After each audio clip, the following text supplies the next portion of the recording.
Let's see this question. So the question is, which one of the following is the correct set with reference to molecular formula, hybridization of central atom and shape of the molecule?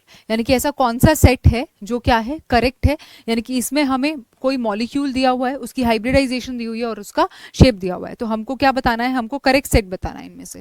तो सबसे पहले CO2 के case में अगर मैं steric number निकालूं, अच्छा, तो हाइब्रिडाइजेशन जो है वो हम कैलकुलेट करते हैं यूजिंग द स्टेरिक नंबर, है ना। स्टेरिक नंबर फॉर्मूला से भी हाइब्रिडाइजेशन हम कैलकुलेट कर सकते हैं। तो हाइब्रिडाइजेशन कैलकुलेट करने के लिए जो स्टेरिक नंबर फॉर्मूला है वो क्या कहता है, स्टेरिक नंबर कहता है नंबर ऑफ वैलेंस इलेक्ट्रॉन्स, ठीक है, यानी कि हमको चाहिए नंबर ऑफ वैलेंस इलेक्ट्रॉन्स। जिस भी एटम के लिए हमें हाइब्रिडाइजेशन निकालनी है उसके हमें लिखने होंगे यहाँ पे वैलेंस इलेक्ट्रॉन्स, ठीक है, plus the number of monovalent atoms,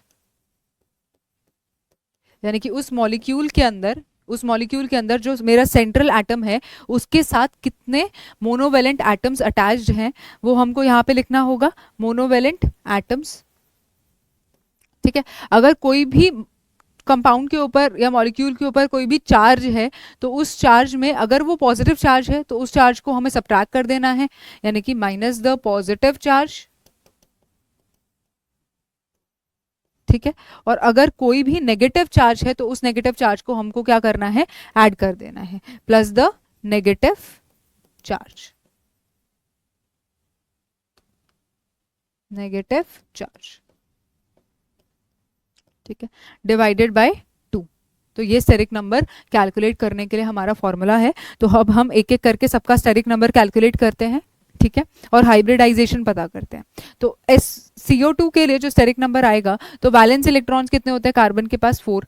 अच्छा, इसके साथ कोई भी मोनोवेलेंट एटम अटैच नहीं है, जो ऑक्सीजन है वो एक डाईवेलेंट एटम है, तो मोनोवेलेंट एटम 0 है, ठीक है, कोई भी चार्ज नहीं है, तो बस इतना ही रख के हम डिवाइड कर देंगे 2 से। तो जो स्टेरिक नंबर आया वो 2 आया, और स्टेरिक नंबर 2 के कॉरस्पॉन्डिंग जो हमारी हाइब्रिडाइजेशन होती है वो होती है sp हाइब्रिडाइजेशन, ठीक है।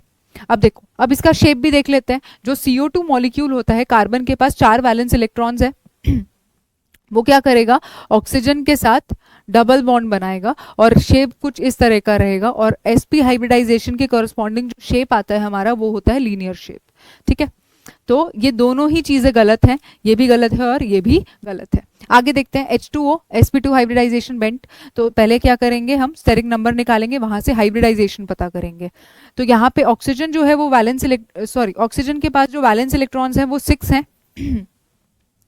इसके साथ जो मोनोवेलेंट एटम अटैच्ड है वो 2 हैं, यानी कि hydrogen is a monovalent atom, तो 2 मोनोवेलेंट एटम अटैच हैं, तो +2 डिवाइडेड बाय 2, तो स्टेरिक नंबर आ गया हमारे पास 4।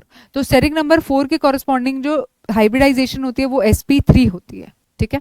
तो हाइब्रिडाइजेशन sp2 लिखा हुआ है इसमें। और शेप भी देख लेते हैं। तो shape oxygen 2 hydrogen atom present है, तो वैलेंस इलेक्ट्रॉन 6 हैं, दो इलेक्ट्रॉन्स के साथ क्या किया, हाइड्रोजन के साथ बॉन्ड बना लिया। अब 4 इलेक्ट्रॉन्स बचे हैं, तो 4 इलेक्ट्रॉन्स प्रेजेंट होंगे as lone pair on oxygen atom, ठीक है। तो यहाँ पे जो दो लोन पेयर और 2 बॉन्ड पेयर के कॉरस्पॉन्डिंग जो शेप आती है वो आती है बेंड शेप, या फिर इसको एंगुलर शेप भी कहते हैं, ठीक है। तो यहाँ पे हाइब्रिडाइजेशन तो गलत है बट शेप ठीक है, ठीक है, हाइब्रिडाइजेशन भी गलत, शेप भी गलत। अब अगर बात करते हैं BeCl2 मॉलिक्यूल के केस में, तो BeCl2 मॉलिक्यूल के केस में जो हमारा स्टेरिक नंबर होगा, वैलेंस इलेक्ट्रॉन्स बेरिलियम में 2 होते हैं, ठीक है।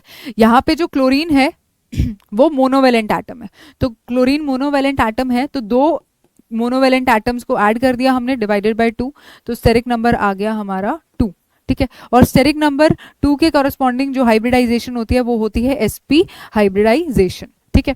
अब sp हाइब्रिडाइजेशन है, अब इसका शेप भी देख लेते हैं। Be बेरिलियम के पास 2 वैलेंस इलेक्ट्रॉन्स है, ठीक है, 2 क्लोरीन एटम के साथ क्या किया, बॉन्ड बनाया, ठीक है। और यहाँ पे जो शेप आता है इसके कॉरस्पॉन्डिंग वो आता है लीनियर, ठीक है। यानी कि अगर 2 बॉन्ड पेयर्स होंगे, सिर्फ बॉन्ड पेयर्स होंगे, 2 बॉन्ड पेयर बना रहे हैं, तो जो शेप होगा वो लीनियर होगा। तो इसके केस में हाइब्रिडाइजेशन भी सही है और शेप भी सही है। So the correct answer will be option number C, ठीक है। H2O में हमने देख ही लिया कि हाइब्रिडाइजेशन क्या है, हाइब्रिडाइजेशन है sp3, पर शेप यहाँ पे क्या होना चाहिए, शेप होना चाहिए बेंड शेप, ठीक है, इसलिए ये ऑप्शन इनकरेक्ट है. So the correct option will be option number C.